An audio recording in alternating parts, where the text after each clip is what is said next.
This community arts project was made possible by the Pentucket Arts Foundation, in collaboration with the GAR Memorial Library and the West Newbury Council on Aging, with special support from the Haverhill Bank and the Pentucket Bank.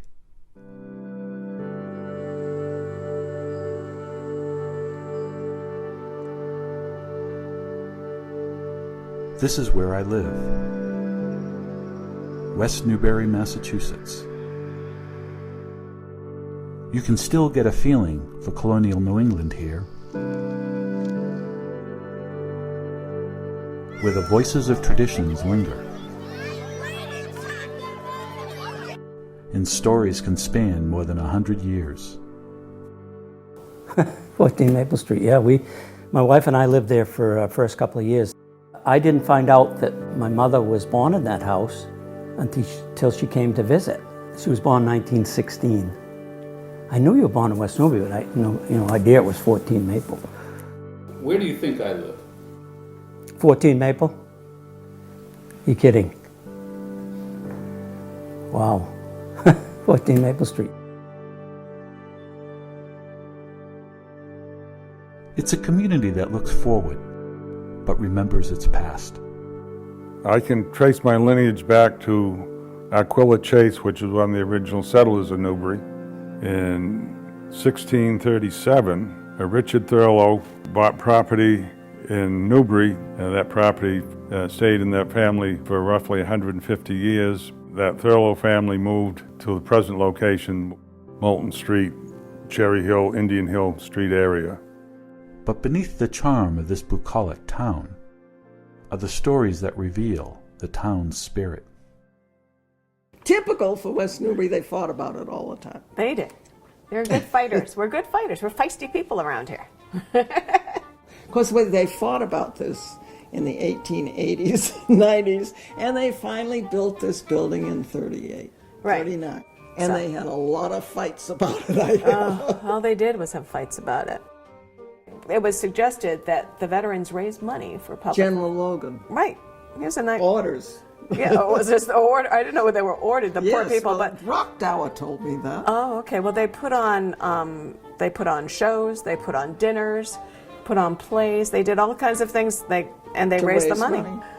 The Major Boyd Post, which was very active in town, had left $2,400 to build a library within 150 yards of the square. Right. That was the big problem, and they thought about that for years. They did. They did. There was a Leonard Woodman article for the paper about why they couldn't be there because the square was known for rowdiness, and so we couldn't have a library within.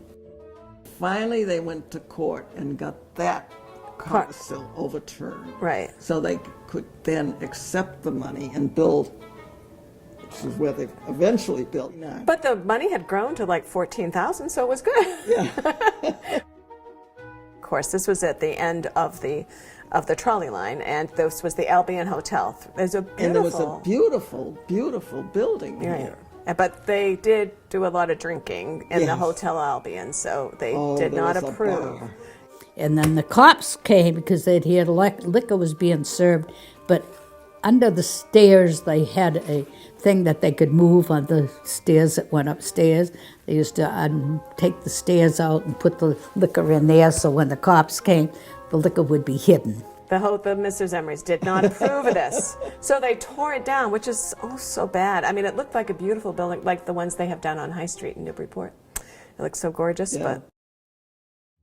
Fortunately, not all the folklore of West Newbury is so contentious, like the tradition of the fire department escorting Santa Claus around town on Christmas Eve. Oh, Merry Christmas! So the tradition of Santa Claus within the West Newbury Fire Department started in about the mid-60s, early 70s. I'm here because I enjoy the spirit of Christmas in the town of West Newbury. Ho, ho, ho! Merry Christmas! Merry Christmas! Thank you. Thank you. Merry Christmas, Santa! Oh, originally it was wonderful because he came He was in a sleigh. I didn't know he was in a sleigh ever, Mom. When was he ever in a sleigh? I just remember him being on the back of the fire truck. Yes, he was. They had a sleigh that they had on a trailer. Oh. And it was out in the open, and he froze to death. I bet he did. But he looked like Santa Claus. I bet he did. I bet he did freeze too. Until it got just cold enough that you didn't want to sit up on the back of that. My knees weren't working too good, so. It was just a simple event where a few people would give up their Christmas Eve. They would spend probably an hour or two on the fire truck driving around town. As the years passed, it really grew bigger and bigger and bigger to where we are now. Merry Christmas, Santa! Merry Christmas.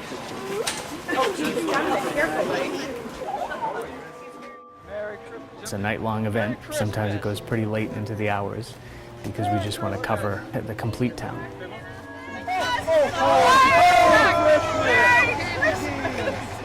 We have made it a tradition that while we're going around town, we're going to collect donations.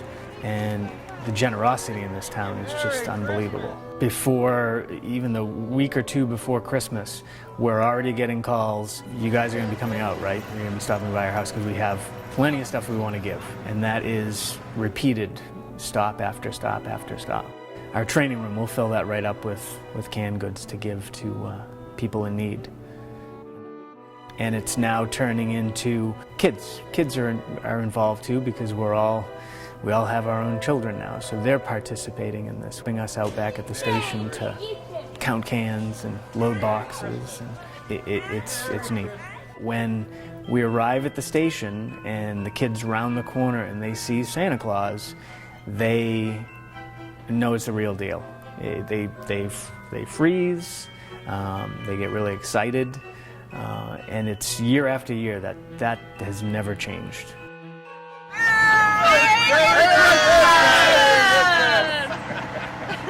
Have a Merry Christmas! We love this. This is great. Every year we come out, we enjoy it so much. Keep doing it. It's a great community event. Well, it certainly makes it more special when everyone knows everyone, and it's great to see the kids love it. It makes us happy to be living here in West Newbury. Every Memorial Day, the voices of today give honor to the fallen heroes of the past. About 8:30 in the morning, the Legion, we bring wreaths to the cemeteries. To the 4 cemeteries, we throw a wreath into the Merrimack River, we go to the training field, we go to the Legion. One of the reasons it's done is and from my point of view, is to show the tragedy of war. The trumpets summon us again, rejoicing in hope, patient in tribulation, a struggle against the common enemies of man, tyranny, poverty, disease, and war itself. More than an end to war, an end to the beginnings of all wars. Salute the dead!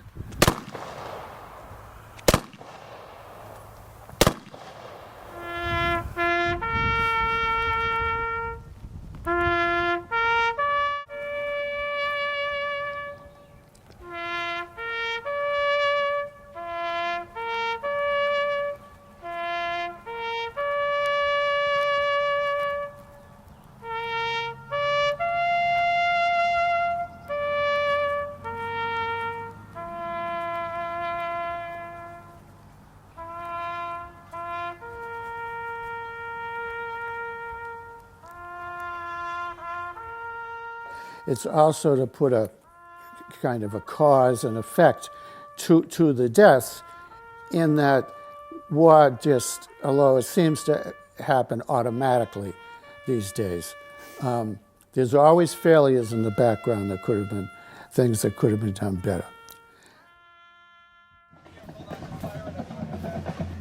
And what would Memorial Day be without a parade?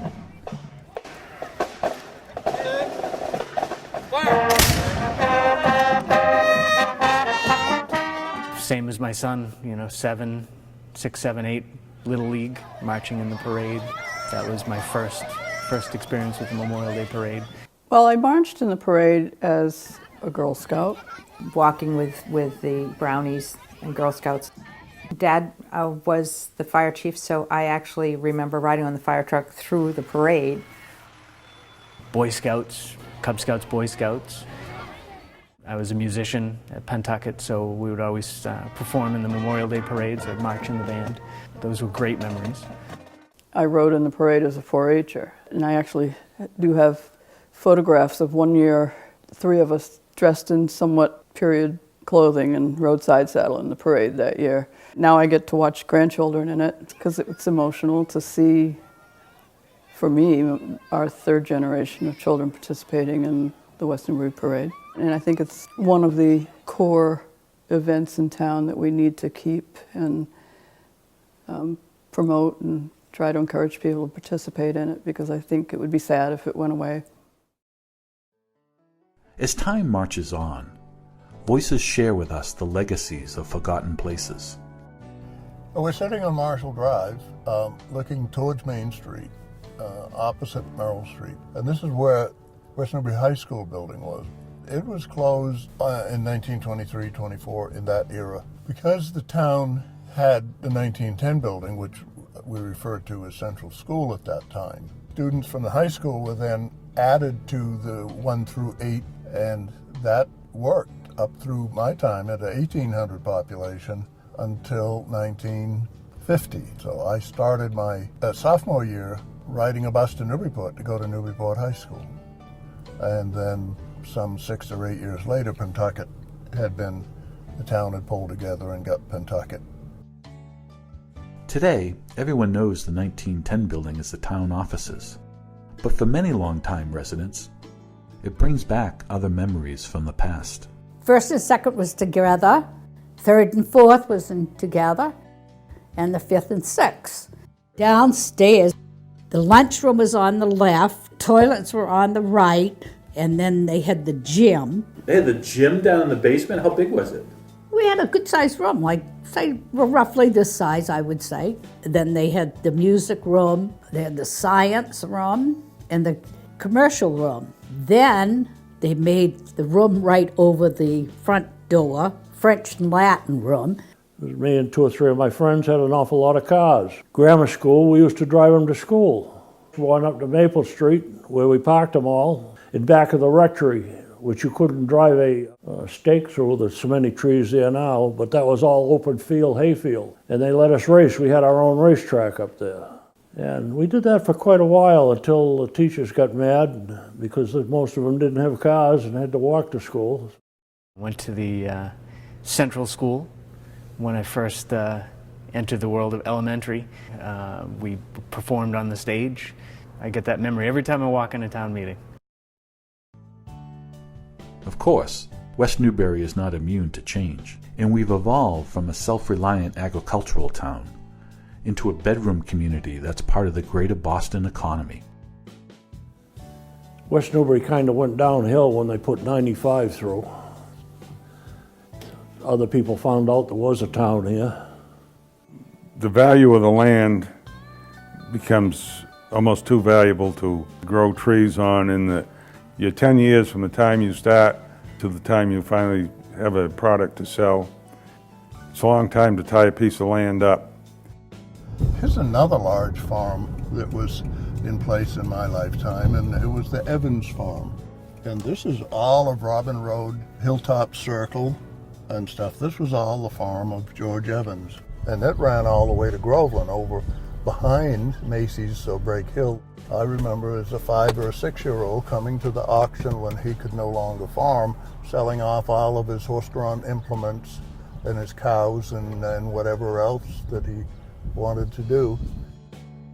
We used to have an awful lot of farms. We used to have an awful lot of kids that could work on the farms. Most of us did. And today, you can't get anybody to work if you wanted to, and it's a good thing because there isn't that many farms left around. So, most of the farm boys were obligated, when we left in grade school or junior high school, to go directly home and go to work on the farm. And if the boys were popular, their friends, including me, would come and help them with his chores or we might be shoveling manure into a manure spreader, we might be throwing down hay from the mow, depending on the time of the year, what we would help him do. And then we'd get him through his chores, and then we'd go and ride our bicycles around town or go over to Georgetown to go swimming in the pond on our bicycles and stuff. Our long tradition of a farming community has attracted horse lovers for generations. When I was 14, my dad got me a horse. There were probably 10 of us who had horses, and we covered the whole town on horseback. We would ride to the center of town to go to the store. We would be out on our horses every day after school, all weekends. If it was time to spend the night at your friend's house, you got on the horse and rode over there, and the horse stayed too. And what would a tradition of a horse community be without the myopia fox hunt?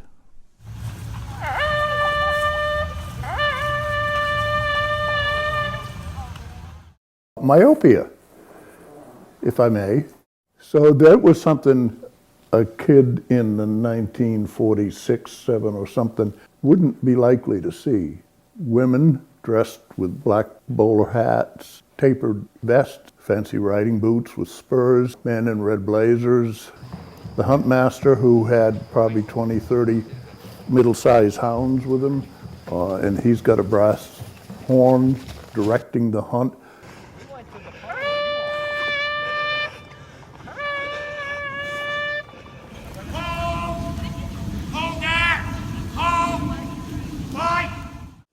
The scent man used to come first. He would check the fences to be sure there was nothing near the fence that would upset any of the horses. Then he dragged the bag, and as I say, I don't know what was in the bag, but... So the huntsman would come out with a bottle of, I won't bother to say what he said was in it, purpose being to keep the hounds to know where they were supposed to go and tempt them to not go chase deer. Lots of times they lost the dogs. And this is on a prepared trail, clear across town from Pentucket High School to out on Garden Street, just above Poor's Lane. They stopped at the square, and the grooms would be there. They would scrape down the horses and lead the horses, and somebody else would come out and serve tea to the riders. This is pretty big stuff. That's what myopia was. My granddaughter just rode her first horse at a birthday party about a month ago. So I told my son, look out, because who knows, she might get the horse bug bite. But don't think of West Newbury as just a quaint town with long traditions. It was also a retreat for some famous people. For example, who knew that West Newbury was the summer home of one of the most famous African Americans of his time? Roland Hayes was an opera singer with the Boston Symphony Orchestra. Swing low, sweet chariot. He reportedly made $100,000 a year during the height of the Depression, making him one of the highest paid African Americans at the time. West Newbury was also a retreat for some famous Americans during the first half of the 20th century. Giant figures like journalist Walter Lippmann, composer and conductor Leonard Bernstein, or John Reed, who actor Warren Beatty played in the Oscar-winning film Reds, escaped to a quasi-commune on the shore of the Merrimack River, near where the Pentucket Regional School now stands. And it may come as a surprise to current residents to learn who the living descendants of this commune are. My great-grandmother is the oldest relative that I remember, Hazel Albertson. So she and her husband, Ralph, bought the farm. Farm is called Chestnut Hill Farm. There used to be a stand of chestnut trees on the top of the hill. My great-grandparents bought it in 1909. It included all of the high school and all the houses up on Chestnut Hill. When they bought this farm in West Newbury, they were from Long Island, and they were educated, sophisticated people. There was just a lot of energy. There was, philosophically and that kind of stuff, they were just light years ahead of their time, or our time in many ways. It was in the era of Red Bank, New Jersey, the utopian era. And there was just a lot of that ideology and the utopian societies. And so the farm then was where artists authors, writers, actors would come from the city, friends of theirs perhaps, or connections, and stay at the farm at different times of the year. There were always a gaggle of people here from the city, a lot of Harvard, Walter Lippmann, Bernard Cohen, a lot of different very famous people that ended up here. It's not hard to imagine that there may have been a little culture shock for long-time residents. We were the outsiders when they bought the farm because, first of all, my great-grandmother always wore white and did bloomer suits. So people would come out, women would come out, and she'd make them a bloomer suit, and they'd be running around here in bloomers. That wasn't quite normal for West Newbury. Anytime there's somebody that's new that's coming, especially in a small town, especially 100 years ago, there is always kind of a question mark.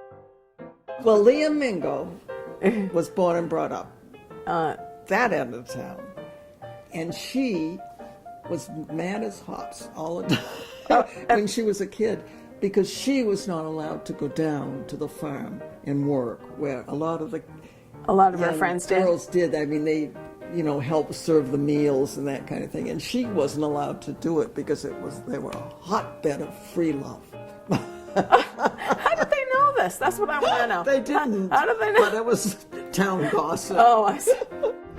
Where in the evening the ladies drank brandy and smoked cigars and maybe did a little skinny dipping in the river or something. But that's all hearsay. Obviously a generation before my time. When I delivered groceries and I couldn't leave them only on the doorstep and someone would come out from inside to pick up the groceries because I never knew whether anybody was dressed or not. That's about it. Before she married my father, somebody said that when she came here, don't open any doors because there could be sin behind it. So there must have been something that was going. I think that there was a lot more raucous living going on here than there were in a lot of other places in town. But few could dispute the impact Hazel Albertson had both on the town and society in general. My great-grandmother was very involved in the Congregational Church. She was part of the group that started the Women's Club. She was active, very, very active politically, in the suffragettes to women's vote, women's health care. She was active had a campaign to clean up the river. My great-grandmother used to say that she threw her worries into the river and they washed down to the sea. As West Newbury draws closer to its bicentennial celebration in 2019, Hazel set the bar pretty high when she choreographed the 1919 centennial events. She wrote the pageant for the centennial, the birth of the town, and it was just the history of West Newbury and how river ferries had come down the river, and then the Indians were there, and then the colonists to, I guess 1919 was when it was done. Because they started at the Stone Age and they went up to the present day in 1919. It was a very elaborate pageant. I think half the town was in the play. There had to have been 100 characters. Well, I remember one person saying to me that there were so many people in the pageant, there was nobody there to watch the pageant. They were all in it. And she got people from New York City to come and do the dance, to figure out how they were going to do dances and music and stuff. I said to Jean Birkenbush, now, could we do that today? She said, you don't want to know how much work that was. No. And I said, no, I don't.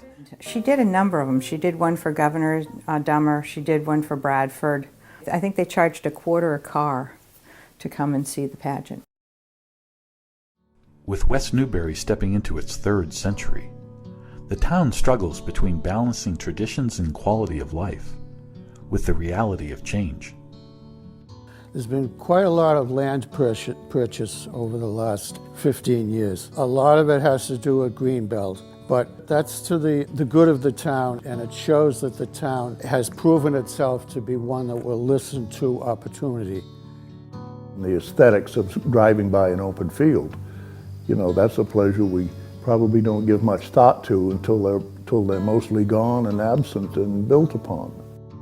In 2007, we sold the development rights of 12 of the acres. Every time I drive by another parcel that's being divided up and being built, I call my brother and just say, I'm so glad we did what we did. I'm just so glad that, you know, that land is protected. And there's a lot of very protected land in the community. By keeping it in agricultural production, you can keep it under the Chapter 61A, which is real estate tax is negligible. It costs the town next to nothing to protect the agricultural land. It keeps the land open, and one of the things that people like to move to West Newbury for is the open areas and the vistas. Mill Pond was within walking distance of the house, so we would always hang out over there and fish. And now I'm taking my son to Mill Pond, and that's part of his regular routine, which is nice, because it's exactly the same moments that I had when I was his age, whether it was going for a hike or fishing or skating. And now seeing it as a parent and seeing it through his eyes just makes me really reflect back on being a kid, being that age again, which is really nice. As the forces of time change West Newbury, it will be the voices of our past that will guide us into the future. We still have a sense of small town atmosphere here, regardless of how we grow. I think that it's still people helping people, people having a voice. Even though we're bigger than we were, we still have that sense of small townness. People, they need to touch, they need to feel nature. It's so critical to be out there and to understand what trees are and what the birds are and what the plants are and to learn about them, because this is our world. I just think there's a sense of peacefulness that's here to me that is the community. It's peaceful, and I just feel perfectly at home here. You know, this is my place, and that's what. It's a different feel, but it's still I think a community that welcomes people. The people from every place come and they settle here, and they at least recognize what the values and what it is we do here. We raise children in West Newbury. That's what we do. That's the town's product. That's the fabric of town. This is where I would call home, and this is where I would hope my children will call home. And I think that it's important to pass that baton on to the next generation, that this is kind of where we started. And I hope that they embrace that as well and adopt the sense of community and the warmth that I feel like this community has.